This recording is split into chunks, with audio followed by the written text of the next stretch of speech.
Bismillahirrahmanirrahim. Assalamualaikum warahmatullahi wabarakatuh. Waalaikumsalam warahmatullahi wabarakatuh. Apa kabarnya sahabat podcast Mamuda Raja?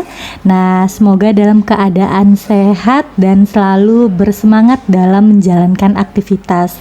Alhamdulillah sekarang kita telah sampai kepada episode yang ke-22 di podcast Mamuda Raja.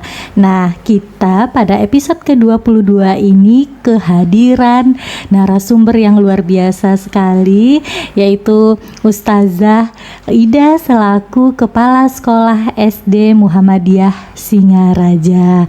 Nah, kami ucapkan terima kasih Ustazah telah menyempatkan hadir di sela-sela kesibukannya. Sama-sama, kami juga terima kasih telah diundang oleh SMAMU Singaraja. Iya, dan mohon maaf ini Ustazah masih dalam keadaan seadanya podcast kita ya Ustazah. Insya Allah nanti kedepannya akan berprogres lebih baik lagi. Nah, sebelumnya bagi adik-adik yang akan melanjutkan perkuliahan ke perguruan tinggi bisa untuk mendaftarkan diri ke ITBM, yaitu Institut Teknologi Bisnis Muhammadiyah Bali. Nah, untuk informasi lebih lanjutnya bisa dicek akun media sosial dan websitenya. Oke, kita lanjut nih bincang-bincangnya. Mohon maaf, biasanya bincang-bincangnya tanpa kamera, sekarang di depan kamera. Oke Ustazah, nah sekarang nih tema kita sangat menarik karena ini lagi masa-masanya begitu ya Ustazah, yaitu mengenai giat PPDB. Nah, khusus untuk episode ke-22 ini kita akan mendengarkan giat PPDB yang sedang dan akan dilakukan oleh SD-mu. Nah, bagaimana itu Ustazah, bisa dijelaskan kepada kami semua? Bismillahirrahmanirrahim. Rabbi shrahli sadri wa yassirli amri wahlul 'uqdatam min lisani yafqahu qawli. Alhamdulillah pagi ini kita semua dalam keadaan sehat, dalam lindungan Allah Subhanahu wa taala.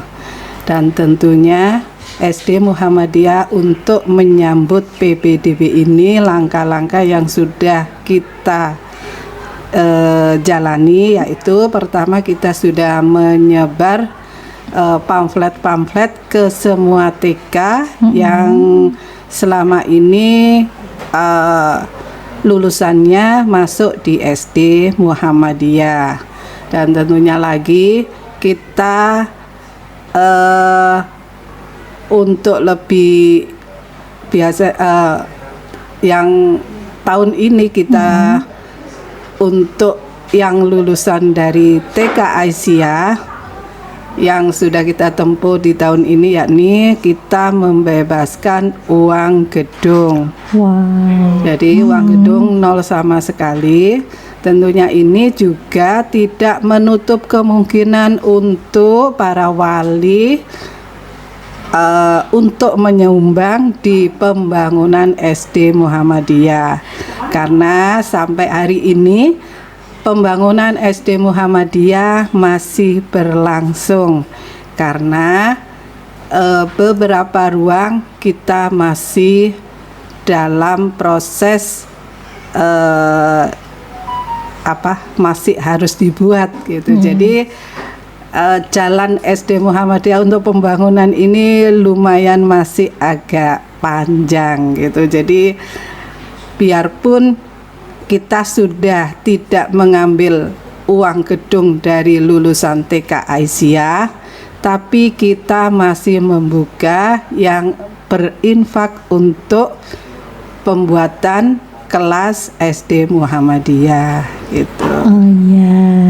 Terus kita mulai gencar untuk melakukan kegiatan di luar sekolah, terutama kegiatan ini yang sering kita lakukan yakni pada kegiatan ekstrakurikuler.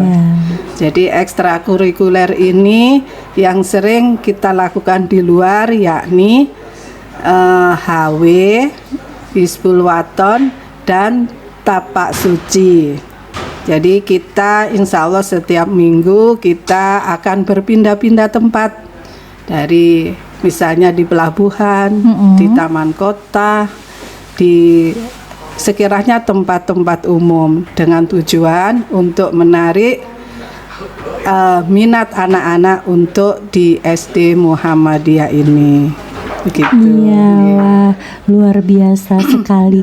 Nah, sedikit Ustazah tadi menyampaikan pamfletnya sudah disebar di beberapa TK.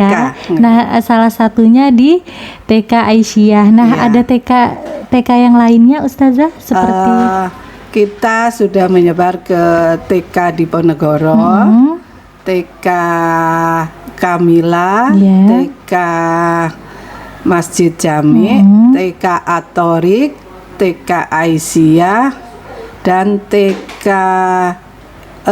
selain TK kita juga di masjid-masjid. Oh iya. Di beberapa masjid, masjid yang di Buleleng itu apa ya?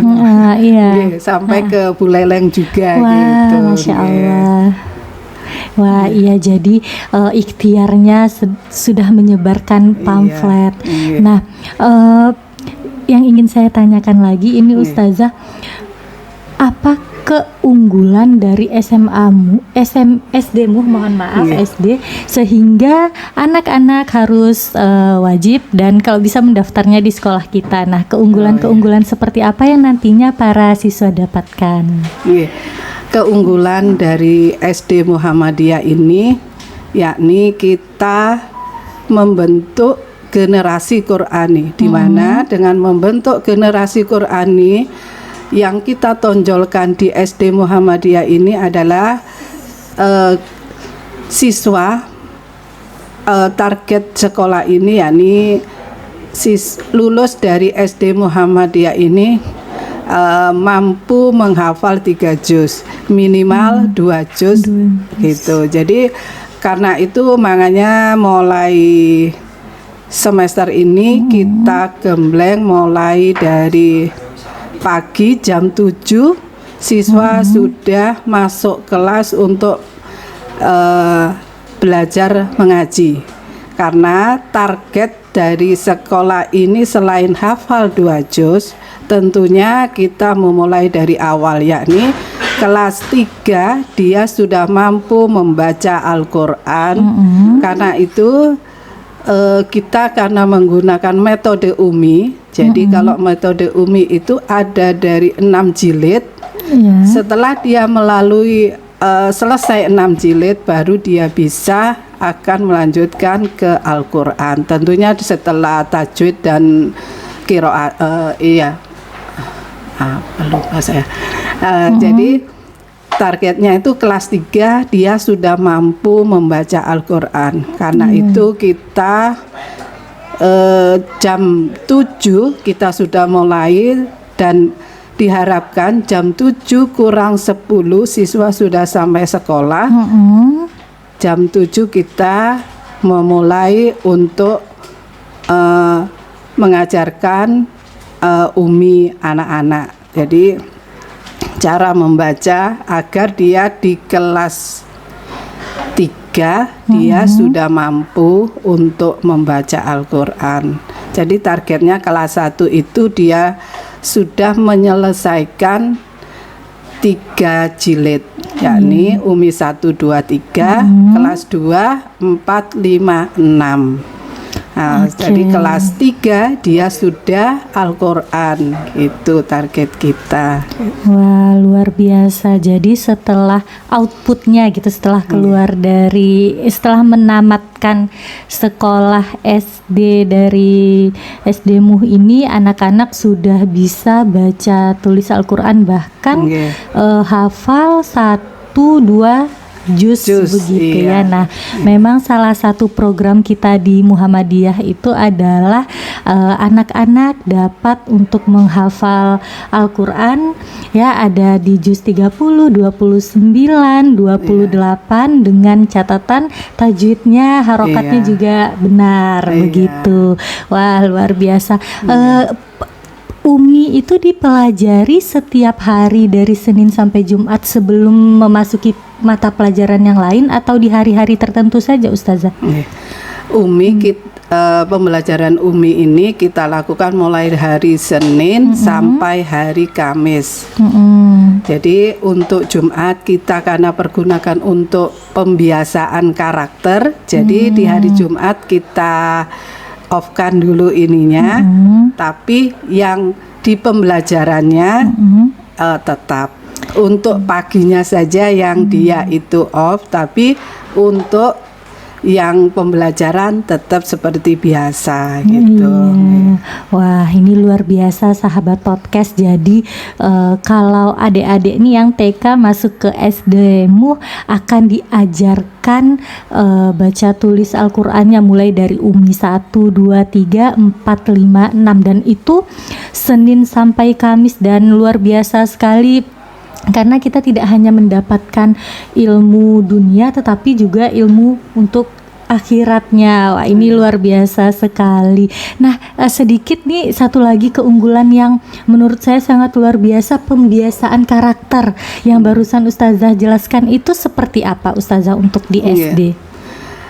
Pembiasaan karakter ini pertama ada kita biasanya setiap pagi untuk yang kelas tinggi. Karena kita kemarin itu kena pandemi atau ya karena pandemi, jadi agak capaian kita itu sebenarnya akhirnya ada yang terbengkalai gitu. Jadi tidak sampai pada capaian yang kita targetkan. Nah, tentunya ini kita lanjutkan untuk semester untuk kelas yang tinggi. Ini hafalan karakter itu kita di masjid. Pertama pagi itu anak-anak jam 6.30 anak-anak sudah mulai belajar menghafal surah-surah.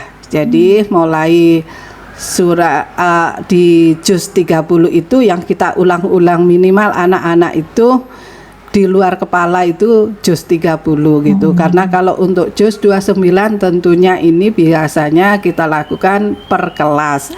Karena kalau di masjid ini kelasnya kan berjenjang, ada kelas rendah, kelas tinggi. Jadi kalau kita menggunakan juz 29, sedangkan ini kan kalau juz 29 ini pada kelas tinggi. Jadi adik-adik yang kelas rendah tidak bisa mengikuti.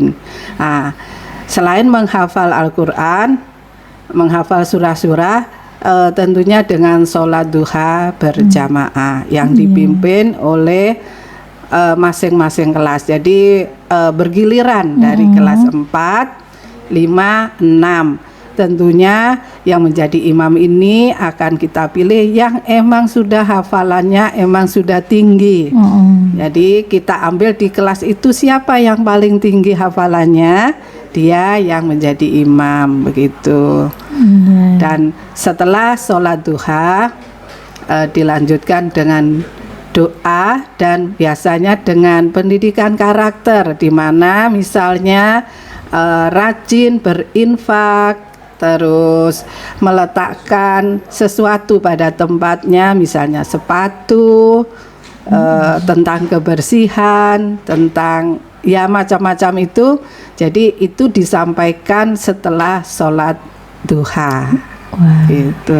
Masya Allah, luar biasa. Ini selain tadi dipelajari Umi tadi, lalu ada pembiasaan karakter.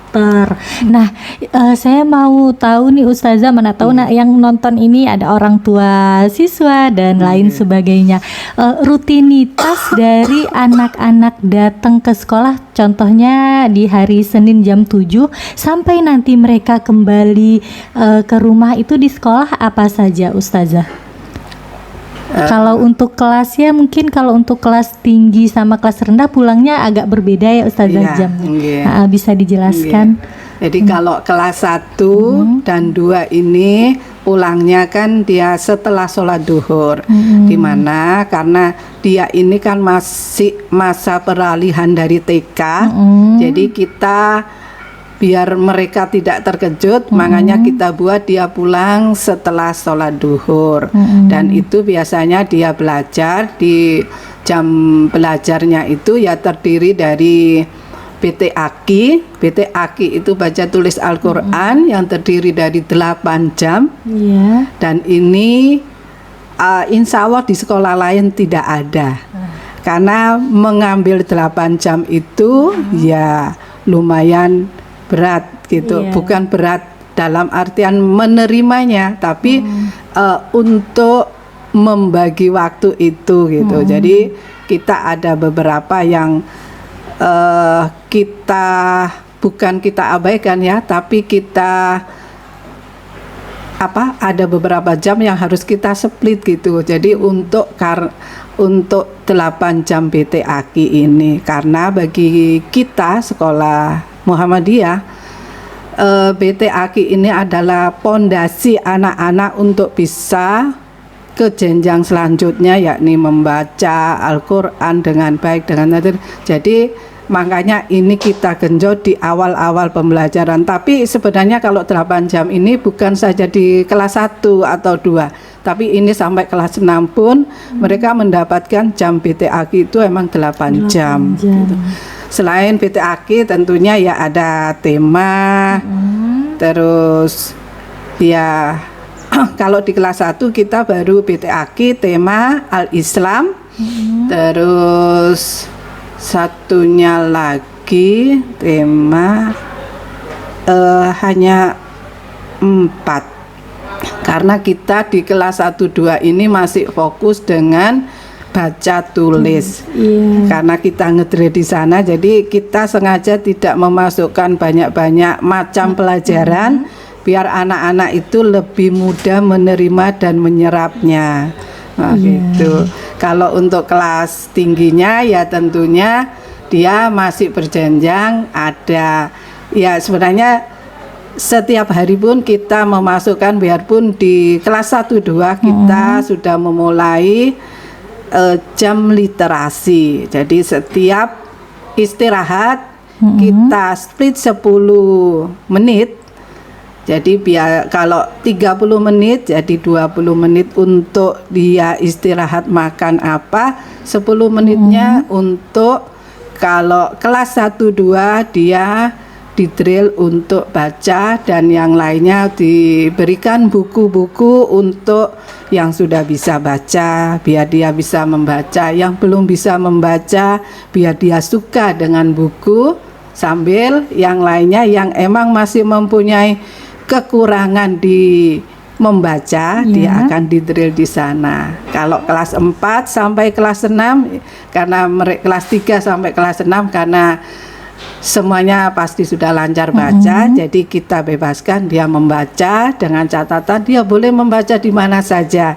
Yang penting dia pegang buku gitu. Yang kita tekankan biar dia lebih suka cinta aja dengan buku begitu. Iya, wow, Masya Allah. Nah ini untuk adik-adik yang TK, banyak sekali keunggulan-keunggulan yang diberikan oleh SD-mu kepada adik-adik kalau nantinya mendaftar dan bersekolah di sini begitu ya. Nah pengalamannya tidak hanya di sekolah saja, tidak hanya di dalam kelas saja, tetapi ada pengalaman di luarnya seperti memberikan pengalaman baru kepada siswa, melakukan kegiatan di luar sekolah, contohnya tadi di taman kota, contohnya lagi di pelabuhan. Nah itu kan namanya anak-anak kalau sudah keluar dari gerbang sekolah merasakan pengalaman yang begitu. Nah boleh juga nih Ustazah, siapa tahu adik-adik SD kita ini memiliki kakak atau abang yang nantinya bisa bersekolah juga di SMP, di SMA begitu. Ya, insya Allah nanti program hafalannya itu tidak akan terputus karena dari SD sudah digembleng belajar baca tulis Al-Qur'annya, di SMP nanti ada lagi programnya dilanjutkan dengan program hafalannya, begitu juga dengan di SMA dilanjutkan lagi agar tidak terputus begitu ya Ustazah. Nah, ini balik lagi untuk sosialisasi, apakah memberikan pamflet memberikan pamflet ke TK, lalu ada sosialisasinya atau bagaimana itu Ustazah? Tadi saya lupa di awal. Untuk tahun-tahun lalu sebelum pandemi, seperti kita biasanya ke sekolah-sekolah itu biasanya kita ada sedikit demo gitu. Jadi demo atraksi anak-anak gitu. Ini terputus karena kemarin itu pandemi. Kita jadi tidak enak gitu kalau kita mau demo gitu. Nah, kita di tahun ini emang ada rencana kembali seperti itu, yakni demo ke sekolah, ke TK-TK yang emang bisa menerima kita begitu. Oke, insya Allah nanti dilancarkan ya Ustazah. Terima kasih. Iya, untuk SD ini pendaftarannya apakah sudah dibuka atau ada per gelombang? Bagaimana? Ustazah, ada gelombang 1, gelombang 2? Untuk SD ini kita buka mulai bulan Januari. Dan insya Allah kita tutup di bulan Juli. Jadi kita tidak pakai gelombang. Jadi siapa yang cepat dia yang daftar gitu aja gitu. Dan insya Allah kita kita siap menerima 2 kelas gitu. Siap menerima 2 kelas. Kalau boleh tahu masing-masing kelas maksimal jumlah siswanya berapa Ustazah? Kalau kita maksimal sekali itu 25. Jadi maksimal segitu.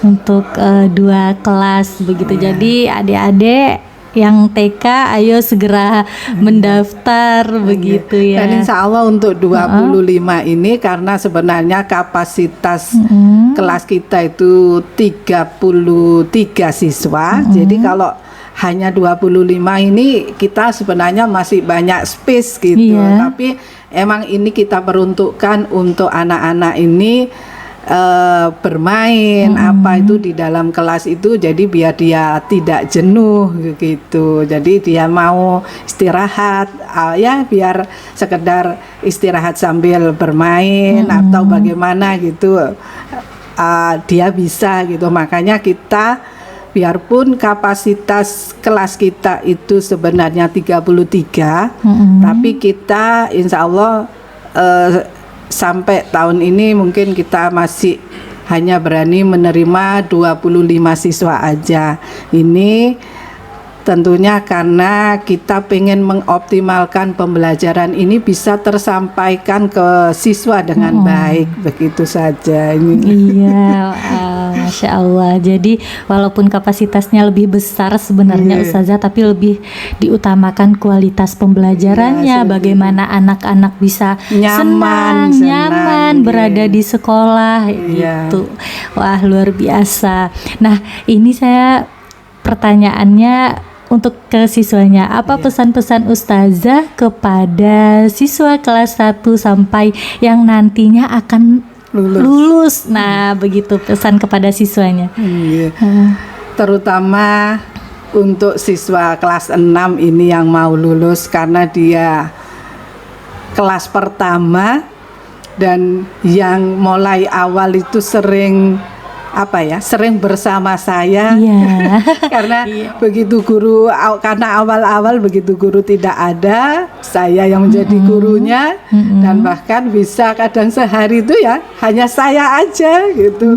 Jadi terasa sudah seperti anak kalau di kelas 6 itu gitu. Karena dia yang awal gitu. Jadi ya alhamdulillah anak-anak semuanya kesan-kesan saya itu anak-anak ini baik anak dan orang tua perhatian terhadap sekolah Muhammadiyah ini ya alhamdulillah luar biasa dukungan dan partisipasinya begitu. Iya, wah ini memang kedekatan emosionalnya sama anak kelas 6 ini luar biasa karena memang dari awal spesial dan angkatan pertama yang lulus juga begitu ya Ustazah. Nah, kalau untuk yang masih ini kelas yang kecil yang baru-baru nih apa nih harapan Ustazah kepada mereka? Ya tentunya di kelas yang baru ini karena sudah melalui trial and error yang 5 tahun, tentunya kami mengharapkan jauh lebih sempurna dari kelas-kelas sebelumnya karena kita kalau kelas yang baru-baru ini rasanya ini yang perlu kita terapkan biar dia menjadi ini, langsung kita bisa ini kan. Tapi kalau kelas pertama ini karena hitungannya kita masih buta sama sekali, jadi masih belum bisa uji coba karena masih baru. Tapi kalau yang sudah kelas 6 ini insya Allah kita sudah bisa menimba ilmu yang dari sana, dari sini, dan tentunya insya Allah hasilnya jelas akan berbeda dari yang kelas 6 gitu. Tapi kelas 6 ini kan mungkin hanya kelas-kelas tahun-tahun pertama. Jadi kalau untuk tahun selanjutnya sih ya sebenarnya sama gitu ya. Kita sudah mengerti semua, sudah mulai paham insya Allah. Jadi ya insya Allah hasilnya ya tentunya samalah begitu. Iya, wah, luar biasa. Nah, pertanyaan terakhir ini Ustazah, beberapa semester atau tahun kebelakangan ini apa prestasi yang ditorehkan oleh siswa atau siswi di SD Muhammadiyah? Ini sebelum pandemi itu juara 1, 2, dan 3 tapak suci. Masya Allah. Terus ini yang juara itu yang kelas tarung, terus yang kelas seni sama juara 1, 2, 3 diambil SD Muhammadiyah semuanya. 2, 3. 1 dan 2 diambil yang seni itu gitu di SD Muhammadiyah yang juaranya. Terus sempat menjadi juara 2 lomba nyanyi daerah lewat online di yang penyelenggaranya BEM UI. Terus bercerita juara 2. Terus puisi dua-duanya ini juara 3 dan juara favorit gitu. Wow, Masya Allah, jadi banyak prestasi yang ditorehkan oleh siswa-siswi SD Muhammadiyah. Jadi untuk adik-adik yang di TK jangan ragu lagi, banyak keuntungan atau keunggulan-keunggulan yang sekolah berikan. Intinya kita harus bekerja sama antara siswa, orang tua, dan juga ustadz dan ustazahnya di sekolah. Nah, ini kalau nanti ada yang mau mendaftar, caranya gimana nih ustazah? Misalnya ada yang dari TK mau mendaftar di SD-mu, prosedurnya bagaimana? Untuk yang mau mendaftar di SD Muhammadiyah bisa langsung ngambil formulir ke sekolah dan bisa melalui website gitu. Jadi hanya membawa kelengkapan fotokopi KK, fotokopi KTP salah satu orang tua, dan akta siswa, akta anak. Gitu. Hanya itu aja. Nah, syaratnya insya Allah bisa terpenuhi semua begitu ya Ustazah. Wah, terima kasih banyak ini Ustazah telah menyempatkan waktu. Semoga ikhtiarnya dilancarkan, mendapatkan siswa dan siswi yang soleh dan soleha. Dan misalnya kalau ada yang punya kakak ini lagi-lagi ya jangan lupa untuk melanjutkannya ke SMP atau SMA-mu gitu. betul. Benar, biar bersambung Iya. ininya gitu. Kalau sudah dari SD Muhammadiyah atau dari SD madrasah Iya. atau apa, biar bersambung ke SMP, masih dilanjutkan Iya. hafalannya, ke SMA dilanjutkan hafalannya, jadi benar. bisa nyambung Nyambung terus. dan Iya. tidak terputus Iya. begitu. Iya, terima kasih banyak Iya, Ustazah telah sama-sama. menyempatkan waktu. Titip salam untuk Ustadz dan Ustazah yang ada di SD, begitu Iya. juga salam kepada siswa-siswinya yang ada di SD. Iya. Terima kasih Ustazah. Sama-sama. Baiklah sahabat podcast Mamuda Raja, sekian bincang-bincang kami dengan Kepala Sekolah SD-mu yang sangat luar biasa. Semoga apa yang tadi disampaikan oleh beliau dapat bermanfaat. Nah, saya selaku pembawa acara pada podcast kali ini mengucapkan terima kasih banyak dan jangan lupa untuk di like, komen, dan di subscribe. Assalamualaikum warahmatullahi wabarakatuh. Sampai jumpa di podcast selanjutnya.